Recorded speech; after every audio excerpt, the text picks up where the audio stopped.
glad to have a very distinguished speaker for us this morning, Mr. Vijay Kelkar, the chairman of the 13th Finance Commission. But today you have Professor A.R. Vasavi, the Dean of School of Social Sciences of this institute, to introduce to you to various programs and the speakers. So may I introduce Dr. Vasavi to you. She has a doctorate in social anthropology from Michigan State University. Her academic interests are in social anthropology of India, agrarian studies, and sociology of education. She taught at Tufts University, Indian Institute of Management, Calicut, and at several other institutions in India. She has conducted field research in various parts of India and has published a book, Harbingers of Rain, Land and Life in South India. Since 2002, she has been coordinating the District Quality Education Project, which seeks to enhance the quality of elementary education in Chamarajanagar district. She is one of the very well-known social scientists of this country, and I'm very glad to have her as our colleague in this institute, Professor Vasavi.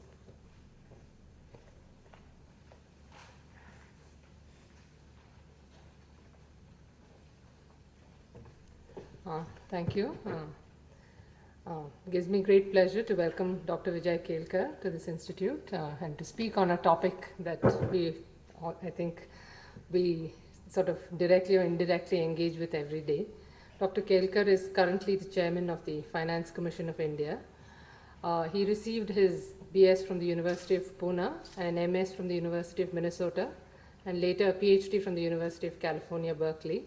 And he has held several senior level positions in the Government of India as well as in the international organizations. He has been an advisor to the Minister of Finance, Government of India, over several years. He's also been representing India, Sri Lanka, Bangladesh, and Bhutan at the International Monetary Fund at Washington in the US. He's also been Finance Secretary to the Government of India and also been Chairman, Tariff Commission, and Secretary, Ministry of Petroleum and Natural Gas. Also been Director and Coordinator of the International Trade Division, UNCTAD, in Switzerland, and Chairman of Bureau of Industrial Costs and Prices, and Secretary to the Government of India between 87 and 91. Today, Dr. Kelkar will be speaking about India Rising, the growth of dynamics, and again, I welcome Dr. Kelkar.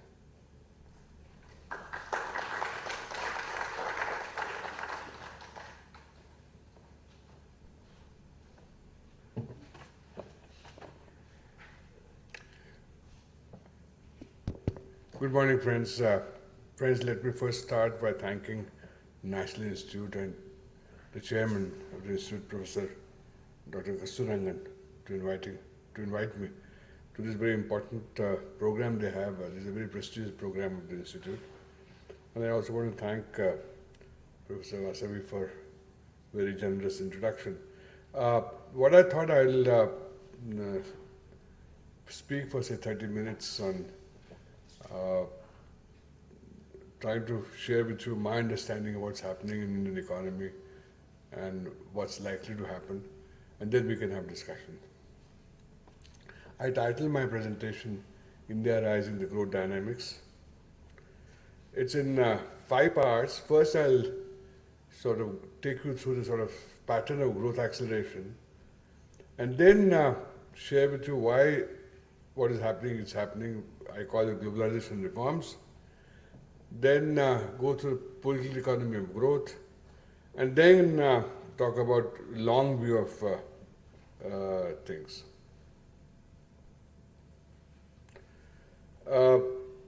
If you look at growth in say last 30 years, I'm taking a long view of things.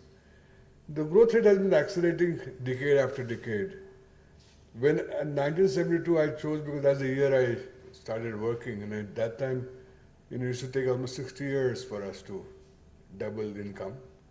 And by the time I sort of quit the government, it's less than 10 years. In 1 decade we can double the per capita growth. I mean, that's how the growth acceleration is taking place. Started with 1.2, now 6.8. This is a dramatic acceleration, and certainly in our country's growth experience, but very few countries have gone through this acceleration. And interesting is that people have looked at the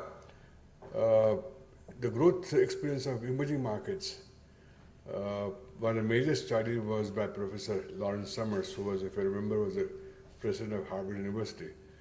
And his study showed that one in future of emerging markets is that you cannot predict next decadal growth rate by last decadal growth rate. In other words, growth rate is very unstable. In India is unique that decade after decade, last 30 years or more, India is experiencing higher and higher growth.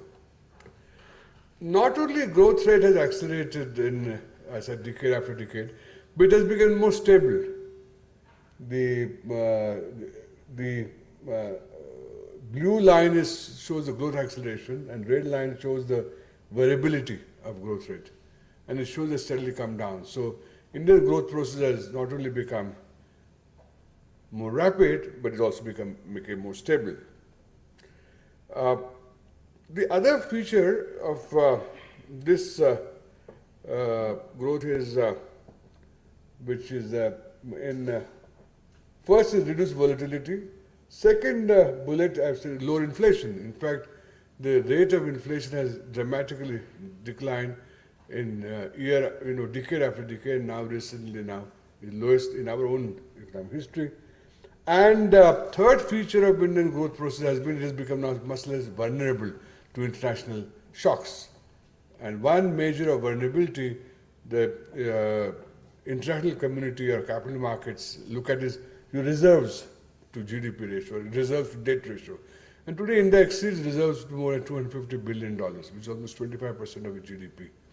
So we have a growth has accelerated, it has become more stable, and it has become less vulnerable, more stable, and less vulnerable to shocks. Now, how did it happen? Mind you, this stability has come in spite of shocks. Indian economy went through both external and domestic shocks. In 90s, for instance, you had a major shocks of Asian crisis, 97, 98. Then we had a shock from the rest of the world, sanctions against us, when after nuclear explosion 98. Then you had very major shock coming to Indian economy, by external shock again, by sharp rise in petroleum prices. If you remember, 73 when we had a shock, there was stagnation. India had the problem of both low growth and high inflation. Same thing happened in 1980. But in 1990, something interesting is happening. In spite of these external shocks and also domestic shocks, we had war against Pakistan. We had major natural calamities, unprecedented natural calamities in terms of earthquakes, in terms of tsunami, in terms of very major problem on the East Coast, in terms of tropical storms. So and floods, unprecedented. So in spite of the shocks in 90s, growth accelerated, it became more stable. So something interesting is happening in the Indian economy. How did it happen?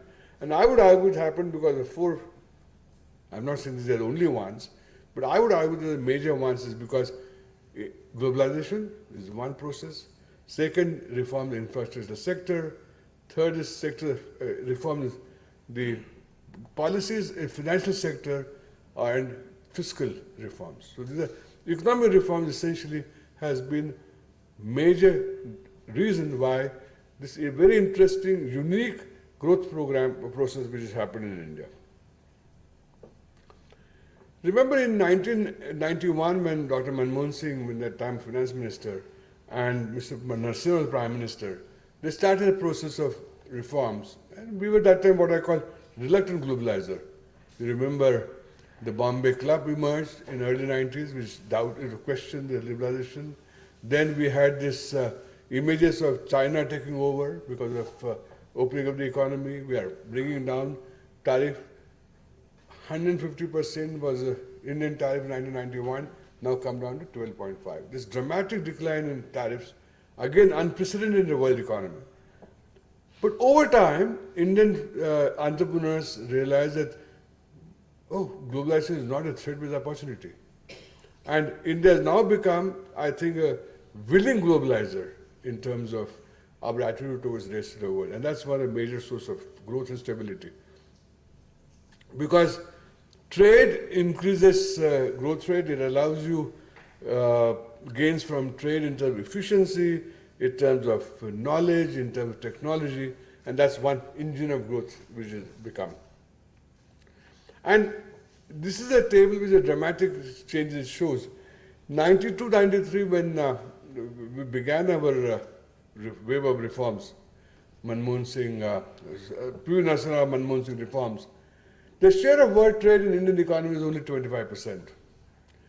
Within 15 years, in fact, the latest data, which is 2006-2007, the share of imports and exports in Indian economy was 60%. So that shows the kind of dramatic changes happen. Once again, very few countries have done this kind of change in less than 2 decades. Less than 15 years, 1/4 was our part of Indian economy was rest of the world was responsible. Now it's 60%. The economy has become far more open, and that's one source of growth. And if you take into account what's happening in capital account, that means flow of capital and inflows and outflows, now the gross exchange of India with the rest of the world exceeds our total GDP. It's more than $1 trillion. So this openness economy, the openness to rest of the world in terms of trade, capital, investments has imparted growth and stability. Second major source of change has been infrastructure reforms. The infrastructure reforms has been the major story of the last 15-20 years. And what has been the elements of infrastructure reforms? Essentially 4 elements. One is, till 91, 92, when we started reforms, entire infrastructure sector, whether power or telecommunications or banks or transport, it is state-owned. The first, or airlines, take any, we're all state-owned. So first element was allow private sector. And second element was the allow private sector, allow more competition, but at the same time create a sound regulatory architecture, which allowed investment flows to come in. The investors have confidence that you have a sound regulatory architecture. Third, as I said, actively promote competition. With the airlines, the telecom, and there are 2 classic examples, but it's true in many other areas, where a silent revolution taking place in infrastructure reforms is ports in India. Today, the number of ports which are come in private sector and the competition is giving is most remarkable. And finally, to start towards having user charges which are more market related. And the most prominent example of the success story is really telecom sector of the reform. In major infrastructure sector, first we allowed private sector entry, second we created TRI, the third we allowed competition, and fourth, there are no controls on prices. So what happened? India has now become the cheapest place in mobile telephony. We're adding more than 1 million mobile phones every week, unprecedented. Today the number of mobile telephones far outnumber landlines. And it has incredibly increased efficiency in Indian system, and there is, as they say, law of unexpected consequences is work with vengeance because of this what's happened to mobile telephone. And you and I see it every day in our life, whether in terms of vendors, in terms of even the street vendors, the kind of delivery system, the improvement in services sector, important in IT-related services, is all linked to the major changes. It's completely changing Indian economy. The similar, if not same scale, but similar kind of example you're seeing in roads. India has launched now world's largest program of highway construction. And just to see how dramatic this change has been, till 5 years ago, India was adding 14 kilometers of 4-lane highway a year. Now it's being done every day. Now that's a kind of rapid change in, and both these examples, and I'll come back to this later on, have very interesting properties. This phenomenon is extremely important, and I'll come back to that. Both this phenomenon of telecom and roads are essentially why they're important and interesting, because not only the infrastructure, but their networks. And networks are very interesting, is that its productivity goes up exponentially. In other words, a network of 4 nodes, a network of 5 nodes The difference is not just 25% in terms of increase in productivity, but it's the square of that, 1.25 square. It increases in terms of logarithmic way because the connections and its value. So this network externality, which is what really drives the further economic benefits of these networks. The third silent revolution taking place is the financial sector. The financial sector is extremely important because this is a sector, to paraphrase Saddam Hussein, is mother of all markets are financial markets. That's what negotiates, mediates savers and investors. This is what allocates resources to different sectors. And India has now become one of the most efficient financial sector amongst emerging markets, whether it is banking or insurance or security markets. And that's because of reforms that are taking place over the last 10 to 15 years. And the importance of the finance sector is, just to understand this, if you look at the US economy and compare to the European economy, and the US economy, at lower rates of investments and savings has given higher rate of growth compared to both Japan and Europe, is only because it's efficient financial system. Consequently, the National Stock Exchange and the Bombay Stock Exchange have become world's third and fifth largest stock exchanges. We have introduced T+2 rolling settlements. That means in 48 hours, all transactions are settled. If somebody in Hosur sells a share in somebody in Chandigarh, all transactions are squared in less than 48 hours. That's a T+2 rolling settlement. 100% anonymous order matching. It's complete dematerialized. Consequently, Indian capital markets are probably lowest in terms of transaction cost. We also introduced derivative markets, which again further gives liquidity. Today, every day, $7 billion of forward trading and future trading taking place in Indian markets. So that shows the sort of depth of the Indian market. And consequently, it has become one of the lowest cost in terms of transaction and one of the lowest way, and it's helping whom? It's essentially helping entrepreneurs to access capital and savers to invest into the different companies, which is also improving efficiency in the economy. And finally, the fiscal tax reforms. The Indian tax system over time has become more progressive, more transparent, has lower transaction cost, and leading to the major changes in terms of the latest example is the introduction of VAT among the states, which is reducing cost and increasing revenue at the same time. And that's leading to what I call revenue-led fiscal consolidation. And we have reducing our tax system is reducing our reliance on customs. Now, customs, as I mentioned, is only average rate has come down 150% to 12.5%. The share of custom revenue or total revenue has come down like any other market economy. We are shifting towards value-added taxes. We reduce the rates of dispersion. We reduce our income tax rates, and now they're compared with the rest of the world. And the IT system has really given a dramatic growth. You look at the growth of now revenues, both direct taxes in terms of corporate tax and income tax are booming. And that's because of our tax reforms.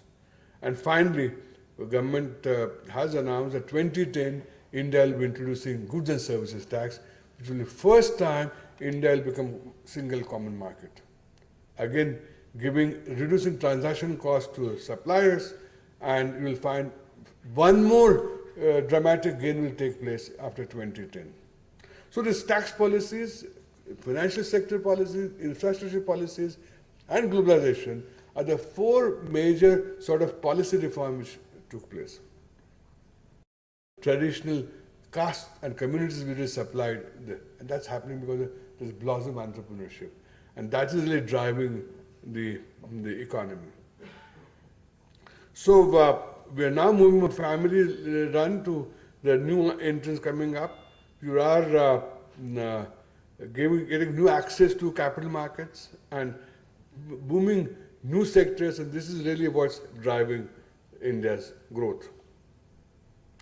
All these four forces which I mentioned, globalization, infrastructure, finance, tax reforms, entrepreneurship, and technology, has one common theme. It really increases productivity in the Indian economy. What economists call total factor productivity. That means getting more output from same levels of inputs. We are getting far greater output.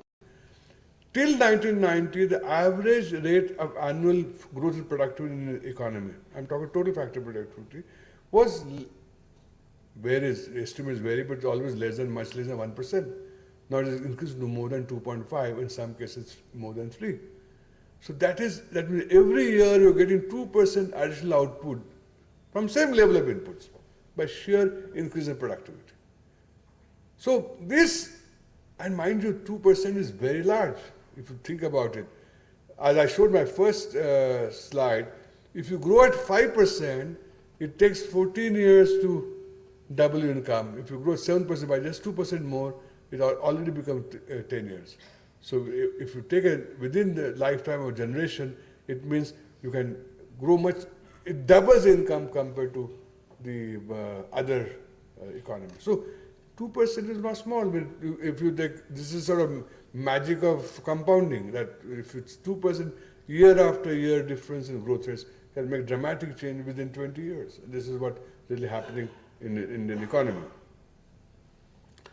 Now, what has been how to explain this? I mean, what is the politics of this growth? And this is what I call political economic growth. I mean, try to answer the question why India's growth has been so consistent, why growth accelerated decade after decade, why India has exhibited such resilience to shocks. Mind you, I remember that we had this growth in spite of shocks, both domestic and outside shocks. I think the first line is today, why has growth has been so consistent, not no consistent, the type of error. And to understand this, one model I found it most useful is by Professor Danny Roderick. He's a professor at Harvard University. And he wrote a piece in 1998 on trying to understand the growth process in emerging markets. And one thing he looked at is what happens to the emerging markets with the economic shock. And he argued that the impact of shocks on growth rate is function of size of shock, naturally. The impact is larger shock. It also depends on what we call latent social conflicts in the society. Higher the conflicts, the greater impact on shock is very negative.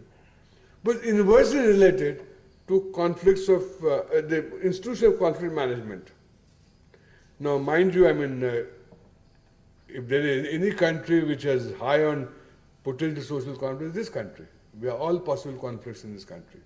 Conflict of religion, ethnic conflicts, language conflicts, regional conflicts, caste conflicts. I mean, if you name a conflict, this country has it, unprecedented. So, conflicts have been very large. I said the shocks has been very large to this economy, whether sanctions or by external crisis or oil price rise. Mind you, India imports 75% of oil, so any price rise will large shocks on this country.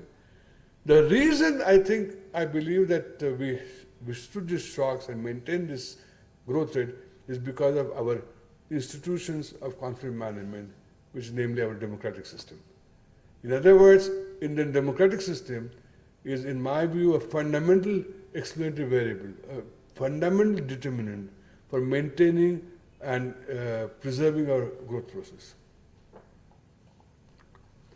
India is healthy and well-functioning and vibrant democracy. It's an independent judiciary which fosters healthy democracy, and corresponding risks of political risks are much lower in India, and because there's issue of consensus building. Because of democratic process, the policy has been stable. Because our policies comes out after great debate and discussion. So when policy is once taken, to give one example, since 91 we had how many? 6 prime ministers, but our policy has been the same. The reforms and reforms and reforms. So policies get is debated, discussed, and then get implemented. So process may be slow in terms of getting implementation, but once it's implemented, there are very few reversals in our policies. Then coalition governments, we had both the center and the state, but because of the process of democratic process, we have process of consultation, and the coalition governments implemented same policies. And we have also, because of the democratic process, we also created now sound institute architecture for infrastructure regulation. Consequently, also our growth process has been responsible that it delivers gains to even in the terms of removal of poverty. For instance, since growth process started, more than 150 million people are taken above poverty line. In fact, today, month after month, every month, 1 million of our citizens are moved above the poverty line. So gains have been, so this the development has not been without gains to remove poverty. Second, the process has been, what I said, gains were equitable. Then there's a bipartisan support because of debate. Reforms are now being, because of discussion in democratic process of state governments, and there's much greater industrial peace. The reforms have been accepted not just by the capitalist class, but also our working class. And if I may say so, the shares, as I said, the gains from growth has been able to show the removal of poverty in a very rapid pace, and also it is increasingly being contributed by the richer section of society. Last 5 years, the share of taxes, of direct taxes, has gone up by 5% of GDP. Now, mind you, most of the taxes are really paid by the comparative richer section of society. So that is being used. So there is a system a little more equitable. It is, you're mobilizing resources from the margin from the richer part of our society, and also creating opportunities and removal of poverty. So the process has not been totally non-equitable. The only sort of, well, there are many issues can be raised with the growth process, but the comparative even income distribution in India, which is captured by economists called Gini coefficient, is also quite impressive. In other words, income distribution in India is even more equitable than United States, for instance, or even, for instance, I don't know how many people can read this table, but in India, in the year 2000, the estimated Gini index was 32.5. The higher the index is more unequitous distribution, lower the distribution is better off. For instance, lowest is in Sweden, Scandinavian countries, Norway and Sweden. But United States, UK is much higher than India. Similarly, China, again higher than India. So we achieved this growth process by not increasing inequalities, at least there's no evidence of it. What has happened, although, there is an emerging of inter-regional inequalities. Some regions are moving much faster pace than other regions. So that is emerging. But in terms of overall interpersonal inequalities, it has not been as bad. Now, this is a review of last 30 years of growth. Now, what is the growth outlook? Now, growth, and I'm going to take a long view. I mean, I'm not going to talk what's growth tomorrow, but I'm going to say what's going to come in coming decade. In any economy, the growth is really determined by fundamental factors, and the fundamental factors are really three. First is, what is the growth of inputs? Now, what are the main inputs? Main inputs are capital and labor. So, growth in capital and growth in labor are two fundamental factors. Third fundamental factor in explaining growth is growth in productivity. First, how the inputs are going up, and second, how well they are being used, so growth in productivity. And fourth factor is government policies, whether government policies encourage the utilization of resources. So there's a fourth major growth fundamental. Growth in inputs, namely capital and labor. Growth in productivity, that is how you use these inputs. Third is the policies of the government, whether it increases productive forces or not. That are three major fundamental determinants. And my argument is that all these fundamental growth fundamentals, the deep determinants of growth, next 20 years are going to be much better than last 20 years. And now I'm going to turn why. This graph, it talks of demographic transition, and we'll circulate the hard copy later on so that you'll see that more clearly. But this gives for 4 different countries. The x-axis is the year, starts from 1980 to 2030. Y-axis is the share of working population to total population ratio. Okay. Now the 4 our countries are India, China, Korea, and Japan. You will see that the deep line is Indian line, where the share of the working population, total population, is steadily increasing, while all other countries are coming down. Now, since Second World War, 1950, what has been the history of Asian growth miracle? There are 4 major episodes of growth miracles. 50s and 60s was Japan, 70s and 80s it was Korea, 80s and 90s were Asian tigers, and 90 onwards is China. All these 4 Asian miracles have one thing in common, and you will see from this graph, all of them experience this demographic transition. In each of these countries, in that phase of growth, miracle growth, had highest share of their working population, total population ratio. And this is what now India is now coming into. So India will have the highest in the world next 20 years. Our ratio of working population, total population is increasing, which means one major input, namely supply of capital in terms of human capital, is going to increase in the next 20 years. But mind you, this is only quantity. But same is even more so in quality of our labor force. Because of investment which are making both state and the families in education, the quality of our human capital is improving. So next 20 years, the human capital supply in this country is going to be larger than last 20 years, but of better quality. And the very interesting data, which I've not updated it, but even I think my suspicion is probably true even more now.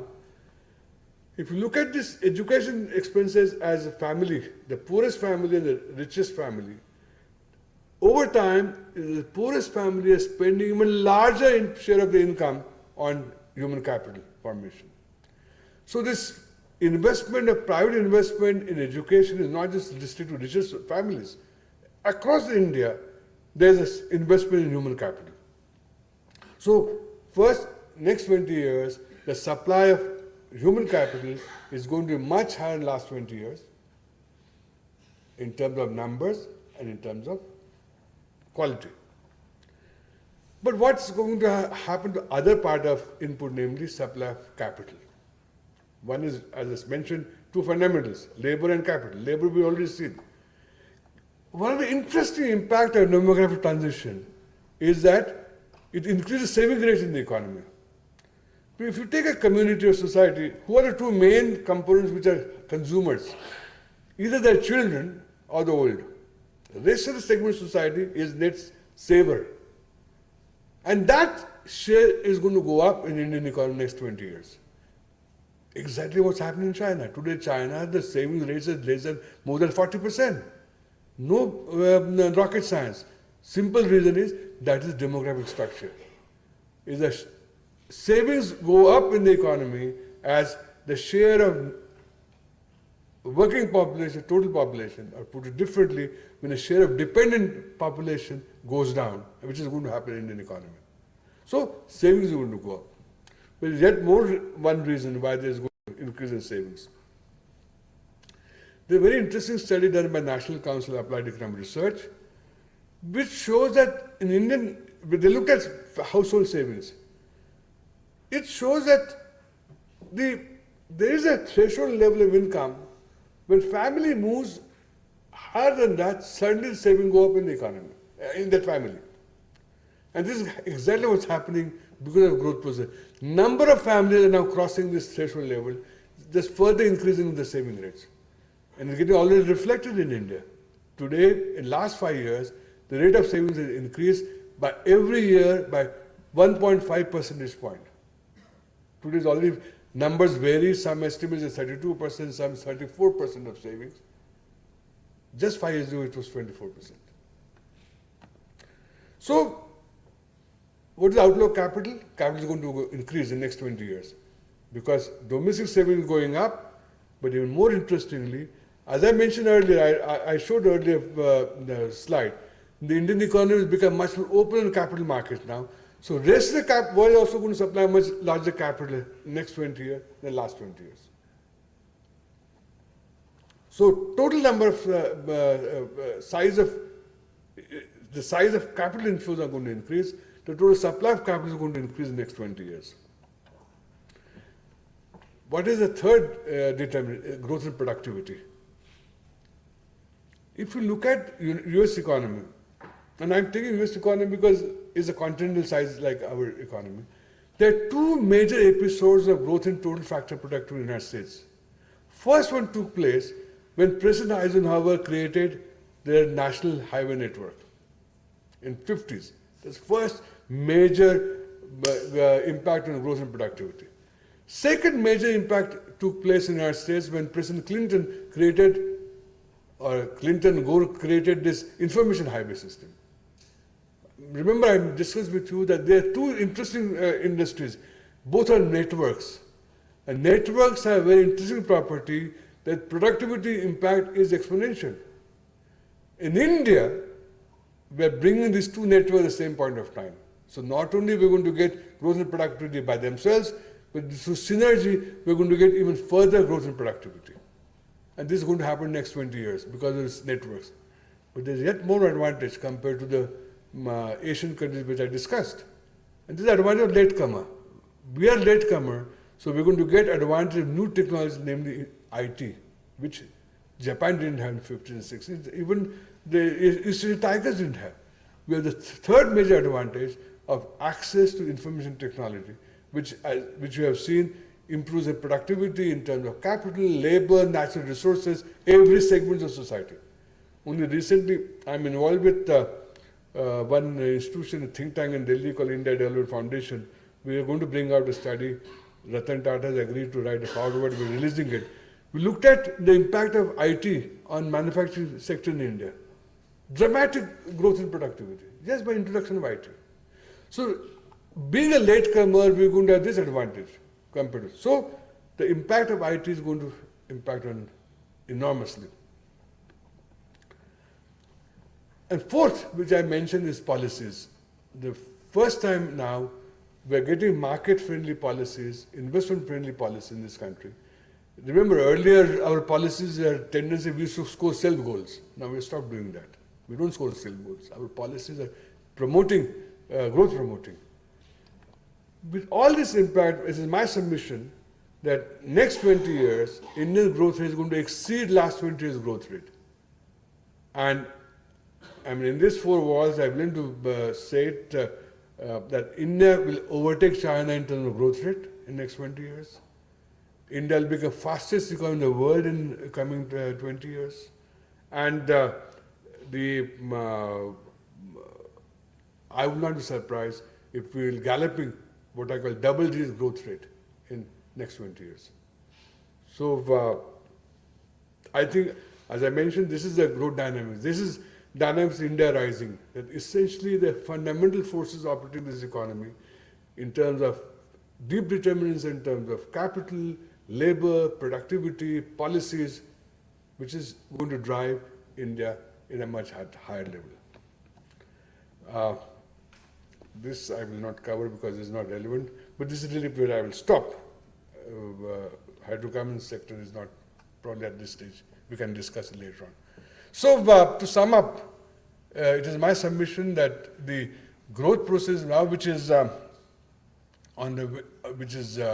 now going underlying this economy, is embedded with the new sort of factors of new determinants which were not available 20 years ago, which is going to make growth even more dynamic, and consequently the sort of you'll see the phenomenon of India rising is not flash in the pan. There are basic reasons why what is happening, which is happening. And I'll stop at that. I thank you for your attention. I'll be very happy to respond to your questions. Thank you very much, Dr. Kelkar. We'll now open up for some questions. Would you like to? I can then see people. Okay. Can you just flag your? Can we start from this side?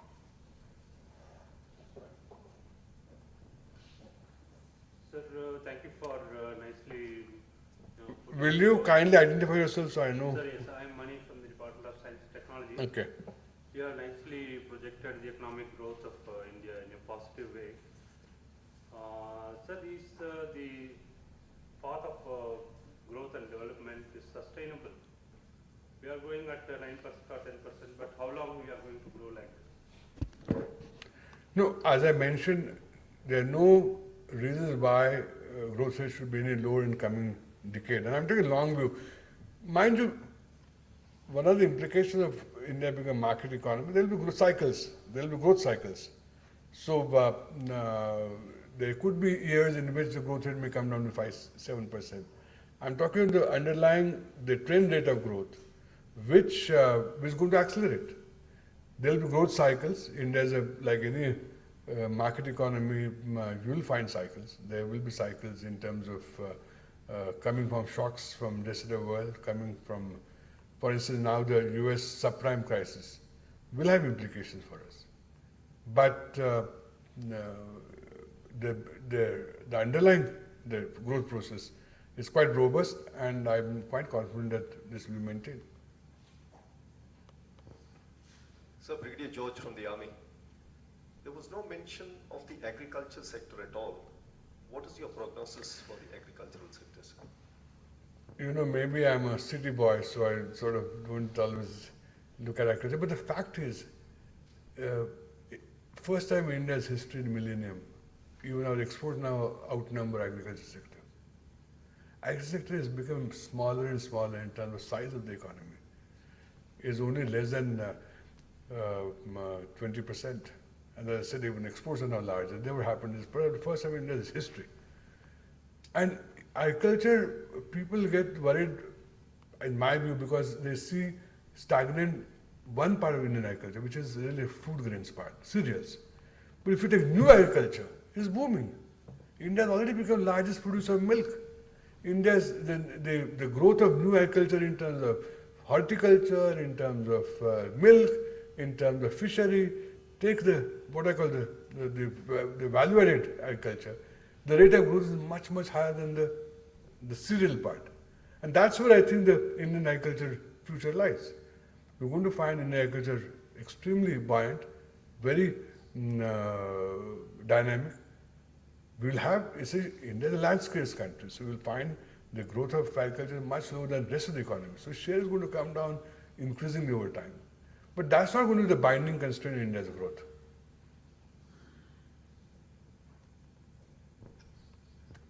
So in this entire growth process, I am Brigadier Virendra Kumar from the Indian Army.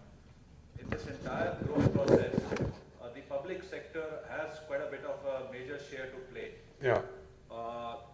Will all the dividends be taken over by the public sector, or will something be shared with the government sector or with the public sector also, as far as this growth is concerned?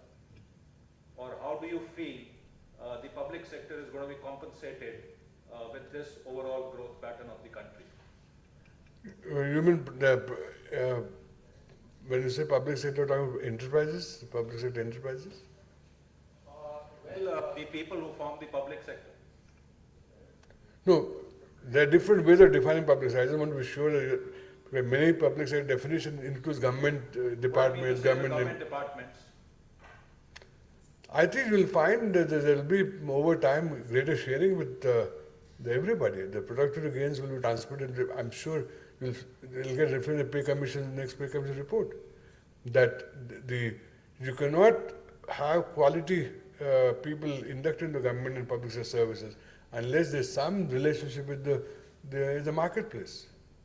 So you'll find the successive pay commissions would reflect this, that you will find that just for getting quality people into public sector services, you'll have to now offer much higher salaries. So I have no doubt in my mind you'll find that similar kind of growth. And remember, I mean, in many cases, our public sector is even better than the private sector.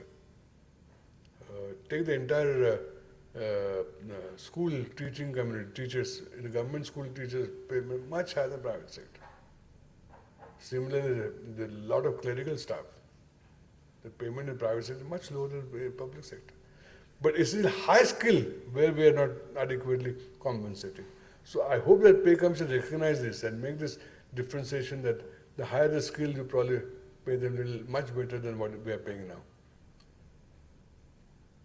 It's impossible. IIT's lot of faculty positions remain unfilled because at that salary you cannot attract faculty. Same thing is happening in medical schools. The number of seats vacant in teaching profession at a higher echelon of skills. So there you're right, the public sector will have to respond to dynamics which are emerging in the marketplace.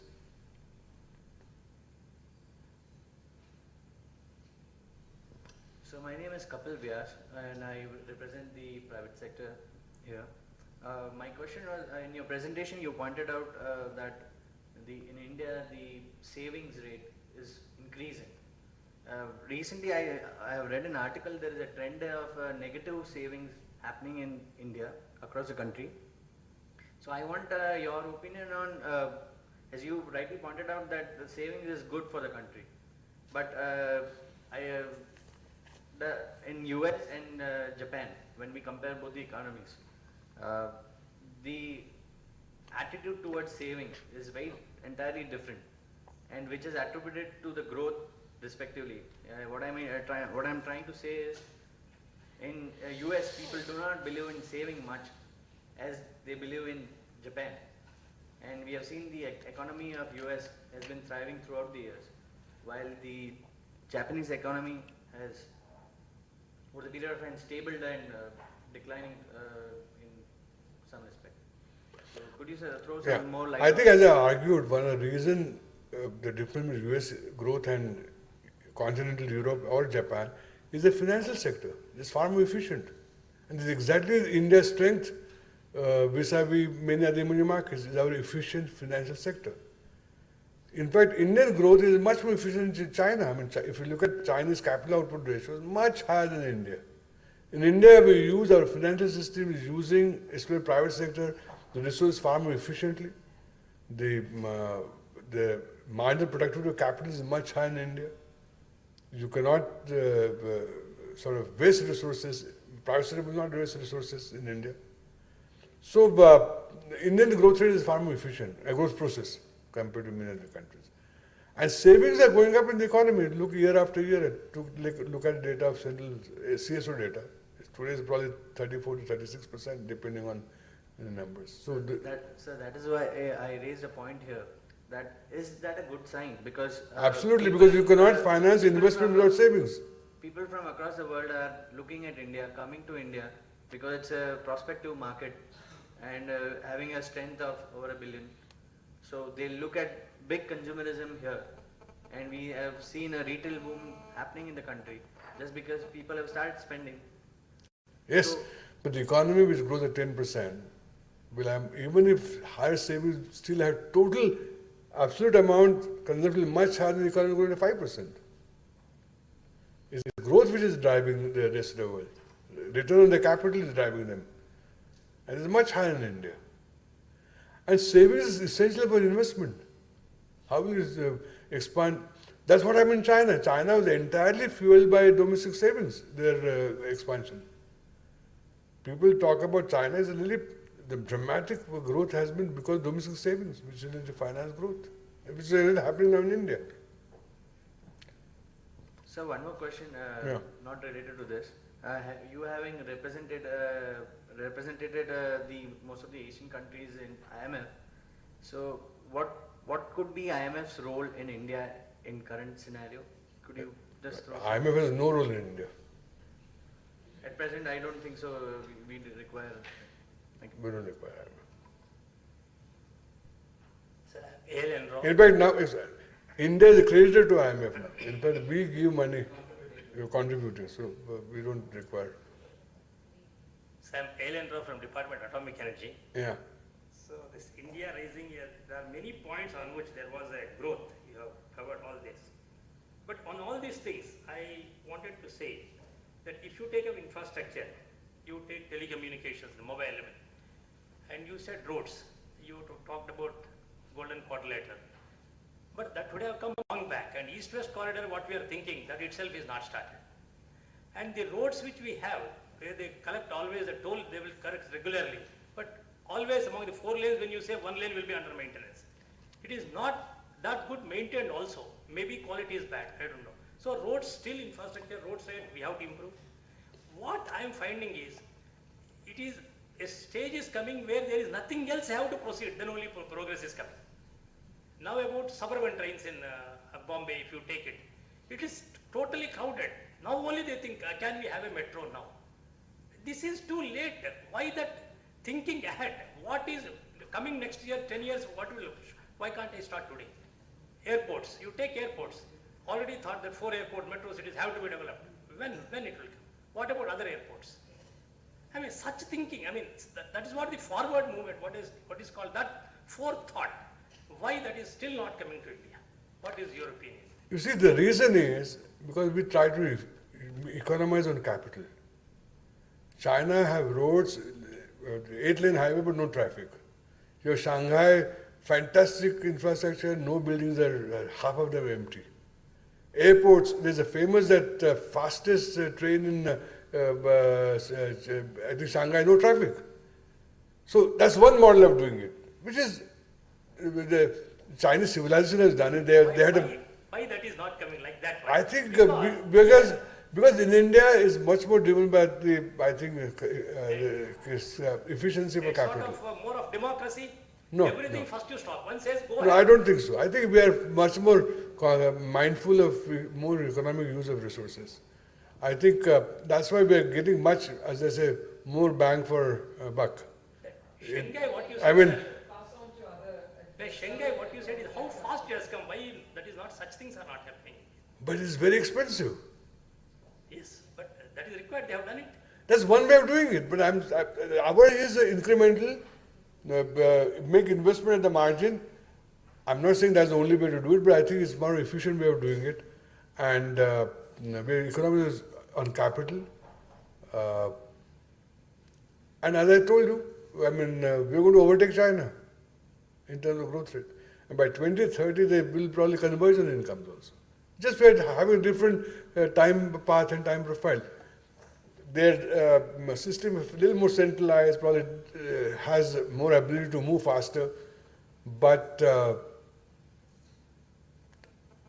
mean, you know the Indian problems. I don't think that any other country has such heterogeneity, such diversity. And the only way of reconciling is by consultation. And so progress may look slower at every point of time.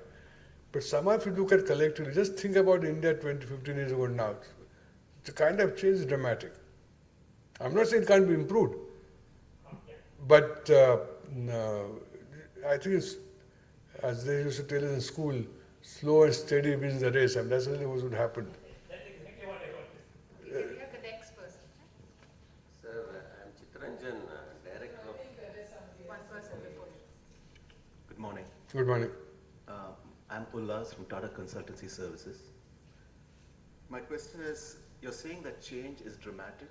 I think the age group in this room, we know, we have seen it happening, the amount of change that is happening.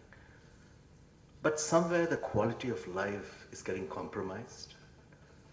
I think possibly the cause is that while we are changing, industry has got the energy, it is changing, it's found possibly the right formula and the policies, like you said, the various forces that have created the change.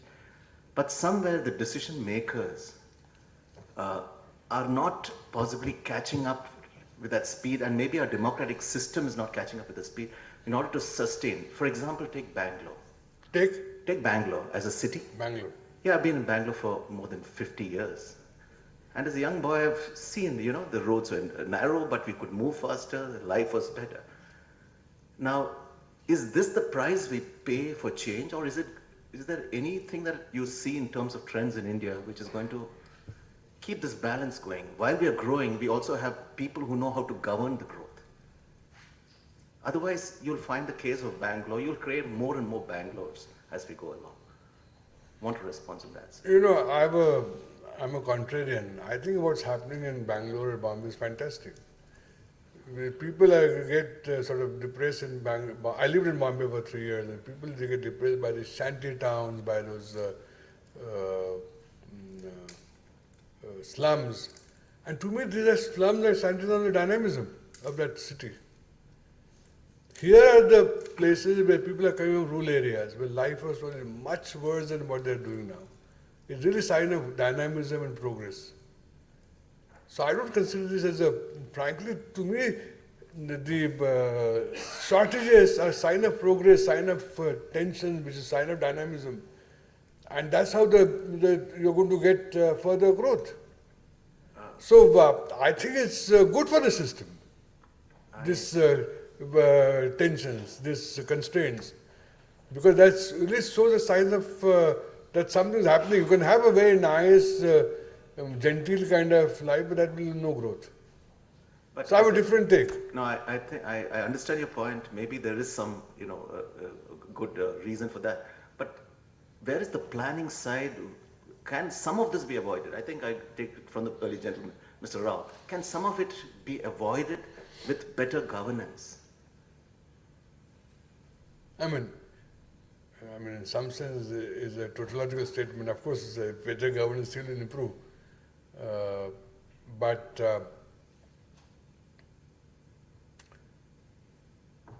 I think as the younger generation comes in greater and greater prominence, the higher level of education, you will find that pressure will come to improve governance also.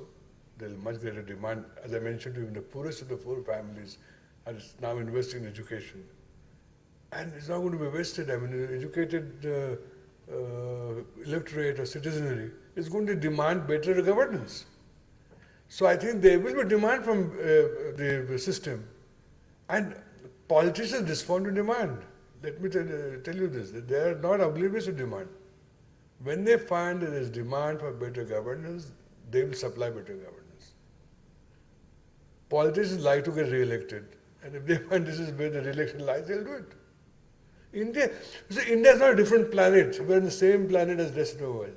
We respond to same incentives, we respond to same forces. And as income goes up, if it's in OECD countries, governance improve, there's no reason why it can't happen here. We're on the same planet. Thank you, sir. Sir, I am Chitranjan, representing the state government, and I am also the director of small savings. Sir, as you know, the concept of small savings is very unique to our country.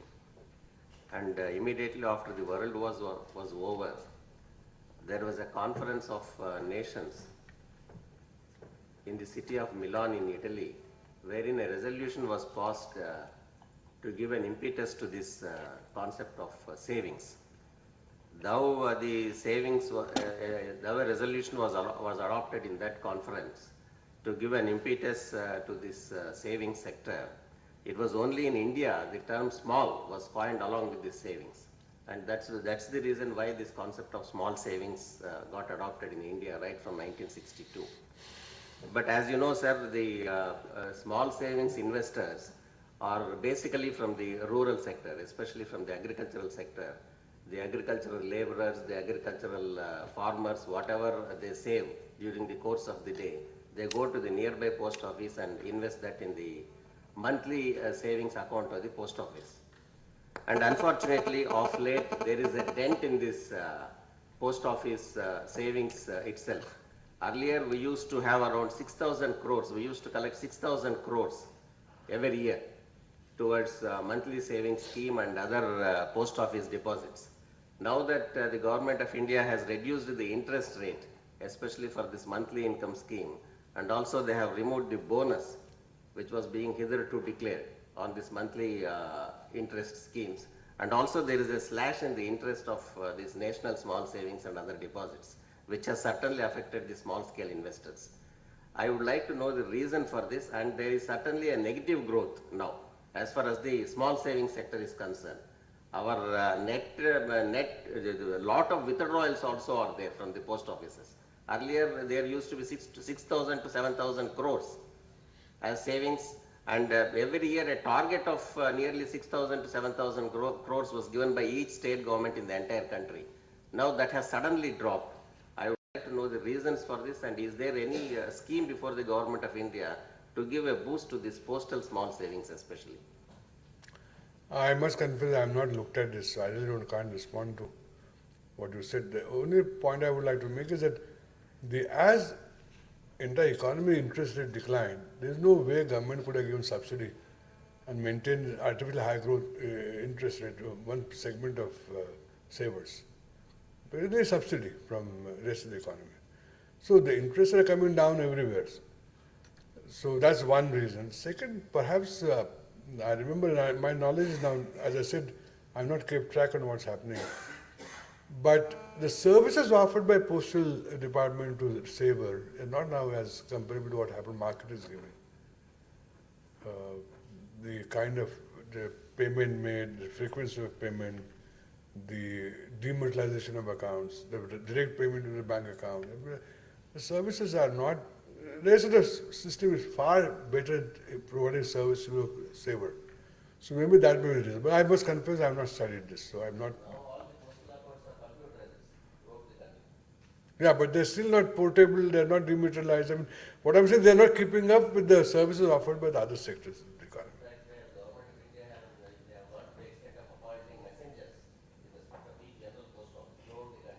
I see. Then, as I said, Senior citizens, if he makes a phone call to that messenger or to that respective post office, the messenger will come to the doorstep of the investor, take the check, draw the money from the post office and then give it to the investor.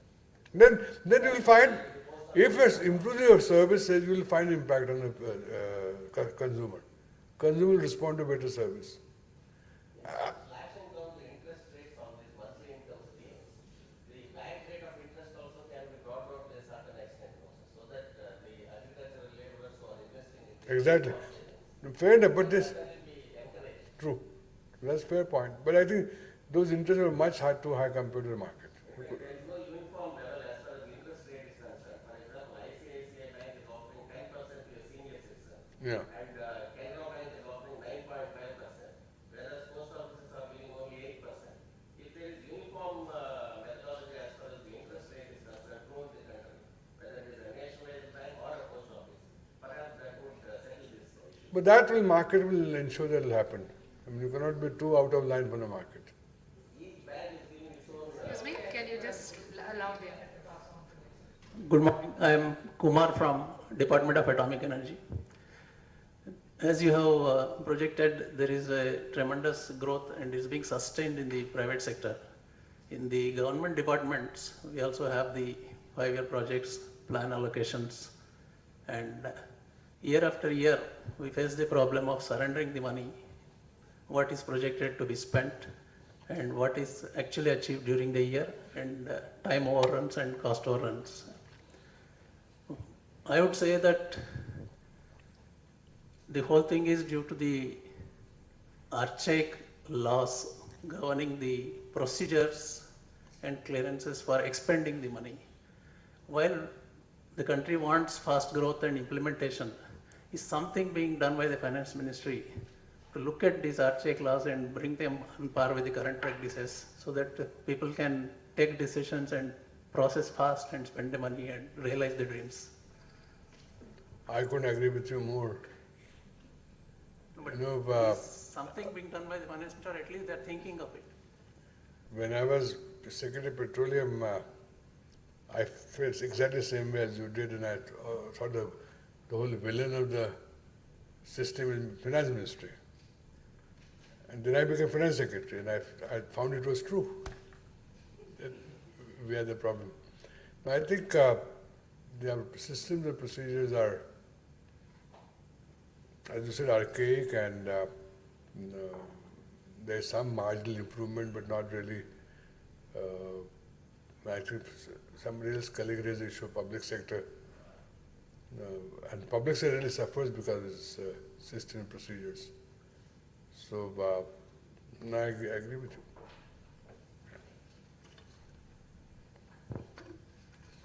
Sir, I'm Captain Sunil Balakrishnan from the Indian Navy, sir. So I got two questions. First one, sir, you have been closely associated with the tax reforms. So can you please enlighten us regarding what is being done to increase the income tax base? If you see the number of people who are paying income tax is minuscule as compared to the population of India. To increase the tax base, thereby rationalizing the overall tax structure. And the second question is, sir, what is the impact of the depleting hydrocarbon reserves upon India's growth, sir? Let me take your second question first. I don't think that depleting hydrocarbon reserves will have any implication in India's growth rate. Because I'm of the view that the rest of the world has enough hydrocarbons, we can import it in, as long as we use it efficiently. I mean, Japan has grown without having no hydrocarbons. Koreans have maintained their growth without having any hydrocarbons. So the trick is really being more efficient rather than whether you have them. In fact, the evidence is the other way around. The countries which have very large hydrocarbons are precisely the countries which have not grown as rapidly as the country without hydrocarbons. On first question on tax base, why it's not increasing, it is not true. I think the different schemes, they have got 1 in 5, 1 in 6 has now yielding results. It's not as rapidly as it can, but number of taxpayers now is increasing much higher than the rate of growth of the economy. And you will find, as I mentioned, the reason the revenues are booming now is precisely because two things are happening. Compliance is improving and taxpayers are increasing. Today, rate of growth is 40% of your revenue growth. It's both these sources. So I think finally we got it right. We can further rationalize and improve, I have no doubt in my mind. But I think our reforms of tax system is in the right sort of direction. And base is expanding.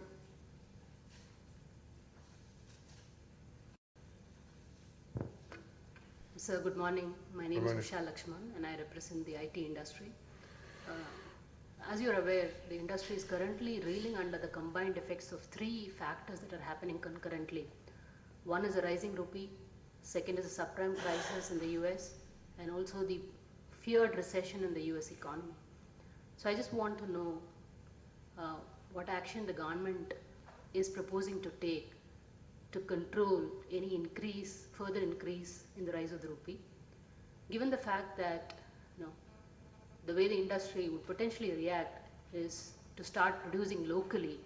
Now, earlier we were producing in India and selling globally. We would now move to the paradigm of producing locally in different countries and selling there.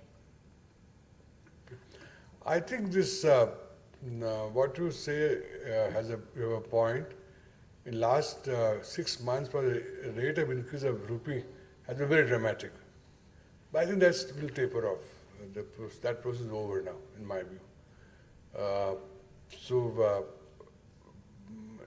In other words, this is not going to continue as what happened last 6 months.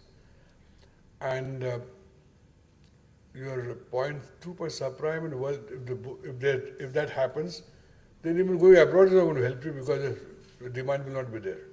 So I'm not worried about the other two factors. And first factor, I think the rate of sharp increase is over now. You should be prepared the strong rupee as the next medium-term framework. And going abroad has the same pitfalls. If the rest of the world tanks, you got even double jeopardy. So I think that doesn't look to me as a viable strategy for the IT.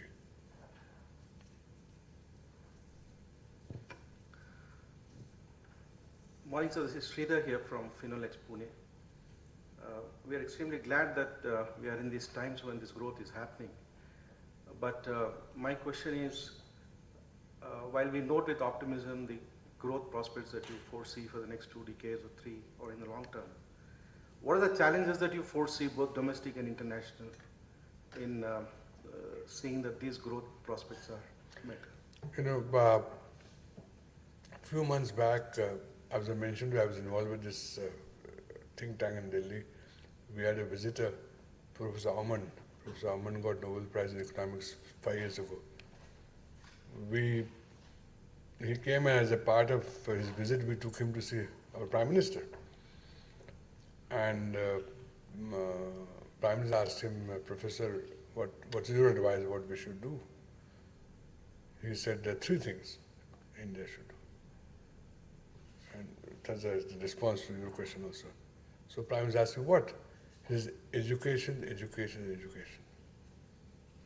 I think that's really the primary, if you ask me, primary concern I have got is how well we can improve and maintain our education sector in all levels, primary, secondary, vocational education and higher level education. So education is really going to be the factor in my view, which is going to decide what's going to happen. The rest of the world we have no control. What happens is we take it as, and then we devise a strategy. But I think our skills, our knowledge, our human capital, creativity, innovation, all hinges around education. So I'm afraid I sort of totally agree with Professor Aman that what he says is absolutely right. Education.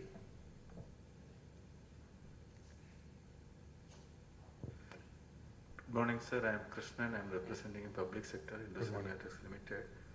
Sir, you had mentioned that... Which public sector? Hindustan Latex Limited. So you had just mentioned that more and more people are now taken out of the poverty band, 1 million per month. Thank you for that statement. But some of the recent pronouncements by the PM and even the finance minister, it seems that they have worries about the various dimensions of the inclusive growth. They are planning to do something about that. You may like to comment on that. But I would basically like to ask you about what is the impact of this GDP growth on the national security, for example, energy security, food security, and so on. Because one thing that keeps coming up in the news is that the other governments, like the American governments, the Australians, the amount of subsidy on the food items is tremendous, something up to 30%. I know that subsidy is a bad word, but when others are also practicing it, what do we do with our, these farmers, suicide and all, I'm sure has something to do with that also. I would like you to say something on that, sir.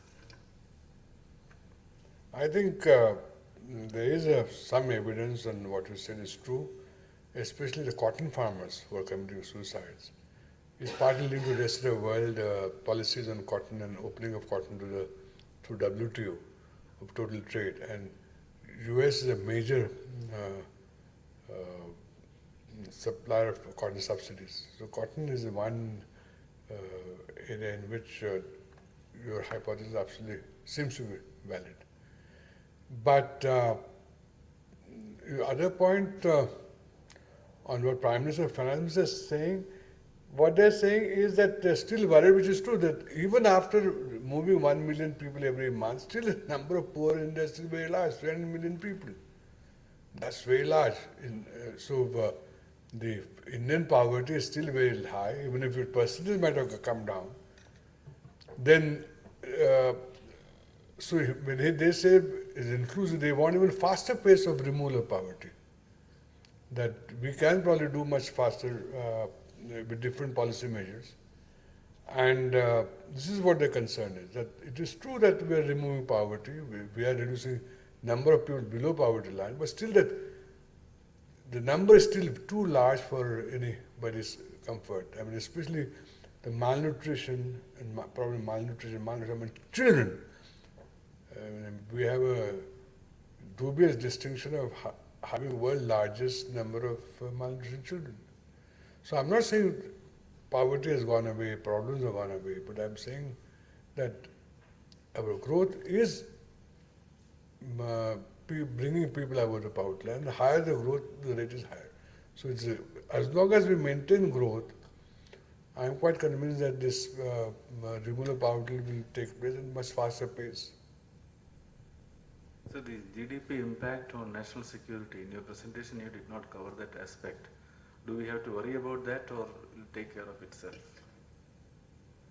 You see, higher the growth, the higher possibilities of having a better equipped armed forces in terms of just having modern armed forces, modern navy. If you want blue water navy, one can think about even the all your services will be even better armed. And so I think it should improve security rather than diminishing it. Same thing is to internal security. You can get larger resources. So greater growth, higher income will provide wherewithal of improving your security. Other aspects also, the energy security and so on. The same question was raised of hydrocarbons, our friend from the Navy.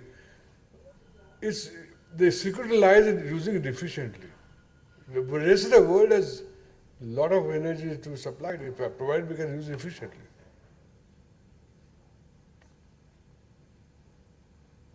Trick is efficient use of resources. And if you are very large and well-educated human capital, I think I'm quite, to me, that gives security. Sorry. So Sunay Mathure from ICICI Venture. As part of the private equity industry, we have actually seen India rising closely. Besides the 4 factors that you outlined, I want you to comment on a 5th factor which I think is important, which is confidence. The confidence in the corporate sector, the confidence within the citizens that all these 4 factors that you mentioned are actually there, and there is a greater belief that a 10% sustainable growth rate is possible.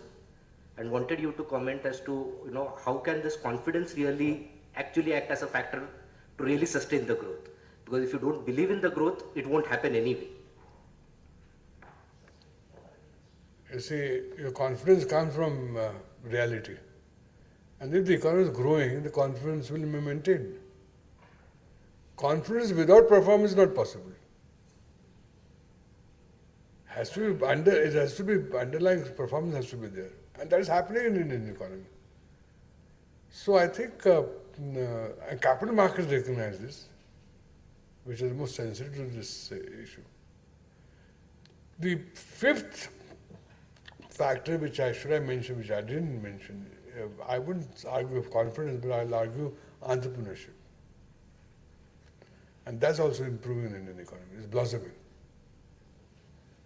So confidence will come by just, people are quite sort of understand what's happening around. Confidence cannot be created artificially.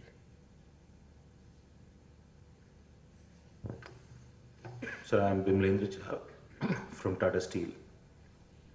There are actually 2 questions I have. First is that you mentioned about capital productivity being an important factor for not necessarily giving the right quality of roads that maybe China is giving. But have we compared the capital productivity to revenue productivity? For example, the number of trucks that are not able to transit 1 day's distance in 1 day, that is also in a way capital productivity.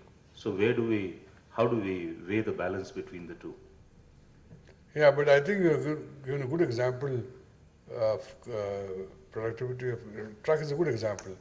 As long as you have octroi, which really stops far more man days or truck days lost than anything else. So a lot of it is because of your own policies.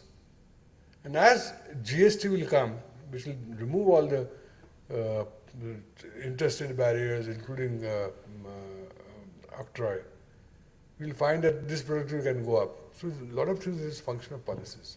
Sorry, I didn't understand this. That how a bad road will Not bad road. I'm saying that the greater time is lost by truck operators on the octroi stations or toll booths. Yeah, maybe that is part of the problem. Very large part.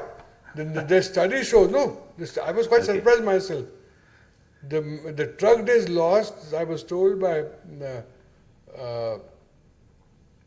in fact, when we prepared our report on FRBM, in which we proposed the GST, and Dr. Kalam was President of India at that time.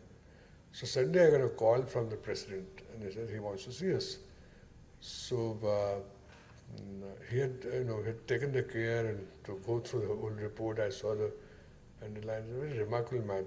So he took us to a study, and we sat on his laptop. He had things. And the question he raised was only this: how will this GST will make truck move from Kanyakumari to Chandigarh without any delays? And we explained to him, and it's because one of the major reasons of delays is this. Of those vehicles somewhere. No, but this I have not followed. How would what I'm saying faster movement will reduce productivity? No, faster movement increases productivity. Yes. But if the roads are bad, the quality of roads are bad, we do not make roads like the ones that are made in China where one can zip past at 150 kilometers per hour, and whereas in India we struggle to keep even 50 kilometers per hour because capital productivity has been the reason for not making good roads. But that's because of bad maintenance. They don't require. I mean, the maintenance is a problem, not whether we spend 8-lane highway. If it's 8-lane highway, which can be still badly maintained. The cost, my concern in China was the 8-lane highway where there is no traffic. But if you're 8-lane highway and not maintained well, you have the same problem. It doesn't solve the problem. Good maintenance precondition with an 8-lane highway, a 2-lane highway, 4-lane highway. Okay, anyway, we'll I think take it during the break. Because I think Dr. Kelkar would have to leave very soon. We have a few more flags, so I request to make your questions very brief and let us have parallel discussion elsewhere. Okay, my question is, I am KP Singh from Ministry of Defence. My question is very brief. What government servant expect from sick pay commission? My answer is very simple, I don't know.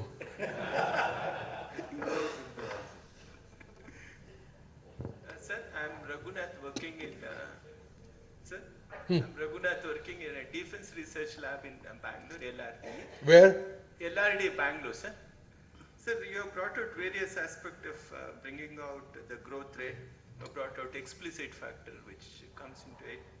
Sir, your advice and view on some of the soft factors also I feel we should get it included when we say about this growth rate.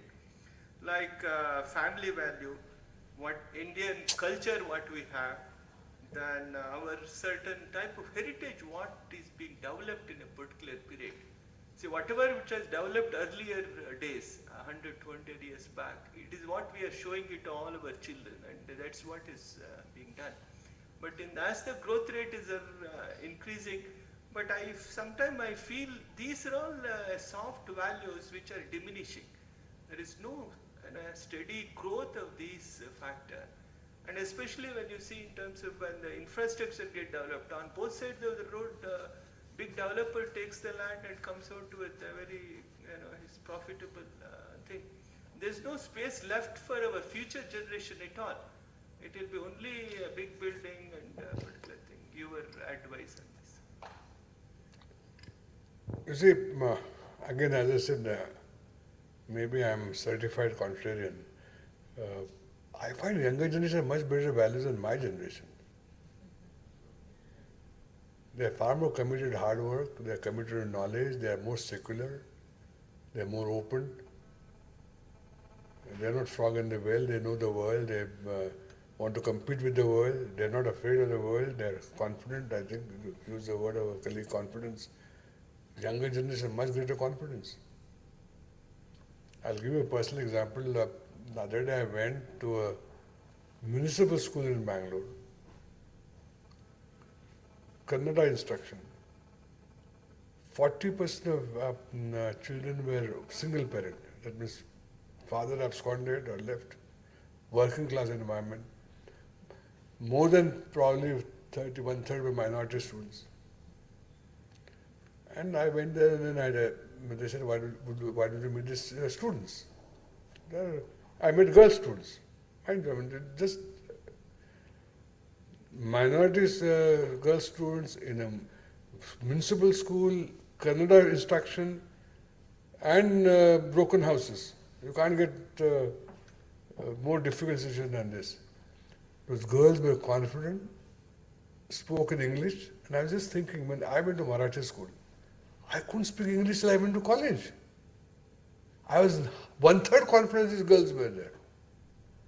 So I'm quite hopeful. I think I was so impressed that you cannot get worse than this. But the kind of confidence and which this girl spoke to me and what they're talking about, I think I thought of myself when my far superior when I was of their age or when I was in school. So I think I'm extremely hopeful and sanguine about our younger generation.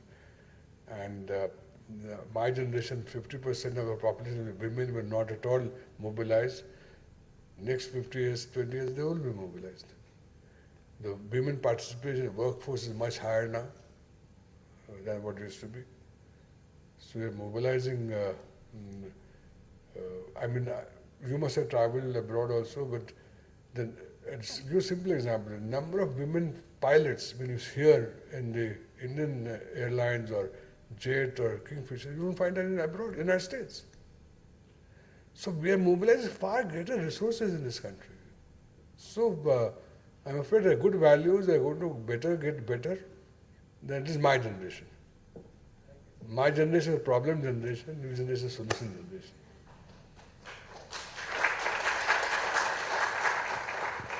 Yeah, I now request Mr. Shiv Kumar, Director ISRO Telemetry, to deliver a vote of thanks.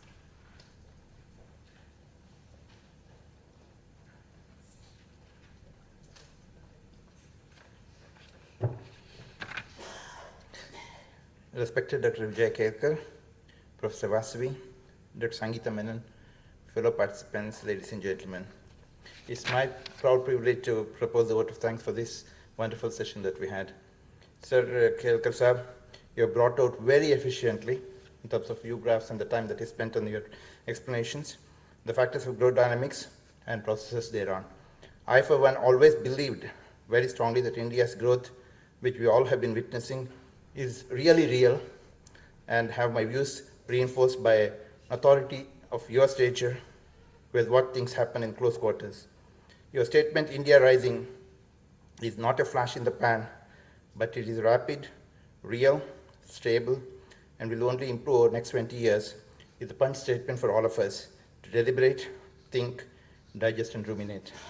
I'm sure that my colleagues here agree with me that your lecture was highly impressive, thought-provoking, and very positive energy inducive. On behalf of all of them, and on my own personal behalf, I would like to thank you for your lecture and patiently answering all those questions during the discussions. Thank you very much, sir. Thanks to Professor Vasavi, and thanks to Sangeeta. Now request Dr. Sangeeta to present a memento.